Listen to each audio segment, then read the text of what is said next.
Halos hindi magalaw siya matapos siyang bumagsak sa lupa. Sa dami at lakas ng kanyang mga kalaban, halos sumuko na ang kanyang katawan.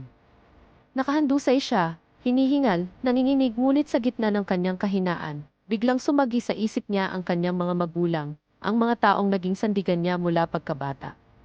Unti-unting pumatak ang kanyang luha. Nanay, tatay, sa inyo po ako kumukuha ng lakas, bulong niya. Sa isang iglap, nag-ipon siya ng natitirang lakas. Kumuyom ang kanyang kamao at pilit na bumangon. Hindi ako papayag, sigaw niya. Hindi ko hahayaan kayo ang maghari sa kadiliman. Maraming inosenteng tao ang madadamay. Unti-unting nagliwanag ang kanyang katawan hanggang sa sumiklab ito sa isang napakalakas na liwanag na halos hindi na masilayan.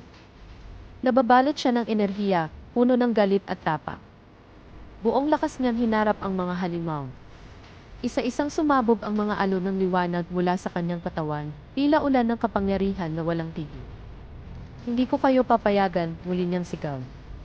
Hindi ko kayo papayagan, muli niyang sigaw. Sa huling bugso ng kanyang lakas, tuluyan niyang napabagsak ang mga kalaban. Tahimik na bumagsak ang paligid.